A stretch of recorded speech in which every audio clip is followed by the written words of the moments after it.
మన ప్రభువును లోకరక్షకుడైన యేసుక్రీస్తు నామమున మీ అందరికీ నా యొక్క ప్రత్యేక వందనములు.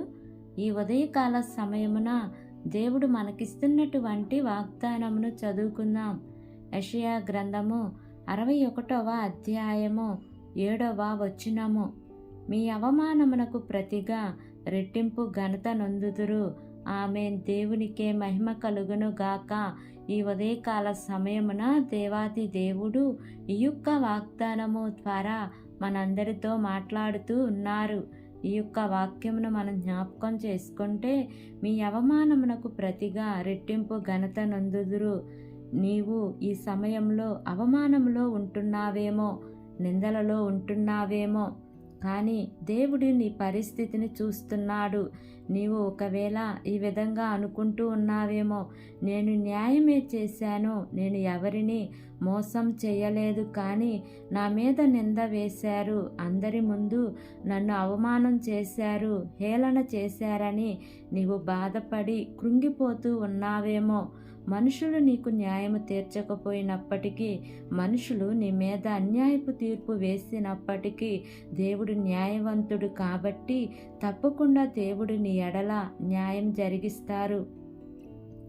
నీవు ఎక్కడైతే అవమానం పొందావో, ఎక్కడైతే తలదించుకున్నావో, ఎక్కడైతే కృంగిపోయావో, ఎక్కడైతే బాధతో ఉంటున్నావో, అక్కడే దేవుడు నిన్ను లేవనెత్తువాడుగా ఉంటున్నాడు. నీ యొక్క అవమానం అంతటినీ కొట్టివేసి నీకు రెట్టింపు ఘనతను ఇస్తాను అని వాగ్దానం చేస్తూ ఉన్నారు. నీవు ఎక్కడైతే అవమానం పొందావో అక్కడే దేవుడు నిన్ను నిలబెట్టి రెట్టింపు ఘనతను ఇచ్చి అనేకులను నీ దగ్గరకు నడిపించువాడుగా ఉన్నాడు.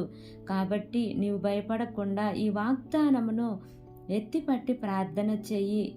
దేవుడు తప్పకుండా ఈ వాగ్దానం నీ జీవితంలో నెరవేరుస్తారు. కాబట్టి ఈ వాగ్దానమును నమ్మి ఈ వాగ్దానం ప్రకారంగా జీవిద్దాం.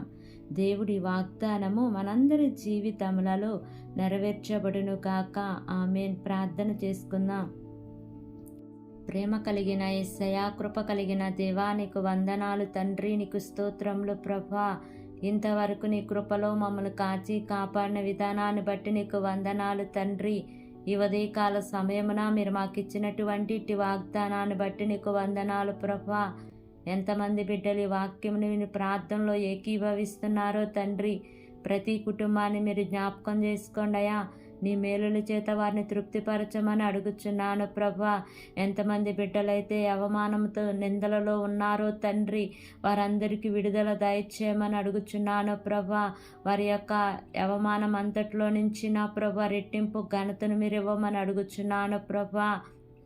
ప్రతి ఒక్క బిడ్డను మీరు జ్ఞాపకం చేసుకోమని అడుగుచున్నాను తండ్రి, నీకు స్తోత్రములు ప్రభా. మా దేశమును, దేశ ప్రజలను జ్ఞాపకం చేసుకోండి అయ్యా. దేశమును పరిపాలిస్తున్న ప్రతి అధికారుల కుటుంబాలను జ్ఞాపకం చేసుకోండి అయ్యా. నీ మేలుల చేత వారిని తృప్తిపరచమని అడుగుచున్నాను ప్రభా. వారు ఏ పని చేసినాను వారి పని అంతట్లోనైనా మీ యొక్క సఫలతను వారికి అనుగ్రహించండి దేవా. ఈ దినము నూతనముగా ప్రారంభిస్తున్న ప్రతి కార్యక్రమంలో యేసయ్యా మీరు ముందుండి నడిపించమని అడుగుచున్నానయ్యా. ఈ దినము ప్రయాణం చేస్తున్న నీ ప్రియ బిడ్డలందరికీ కూడా మీరు తోడుగా ఉండి నడిపించమని, నా యొక్క ప్రార్థన ఆలకించి అంగీకరించమని నజరేయుడైన యేసు అతి పరిశుద్ధ నామమును అడిగి వేడుకొని పొంది ఉన్నాము తండ్రి. Amen, amen, amen. Praise the lord. God bless you all.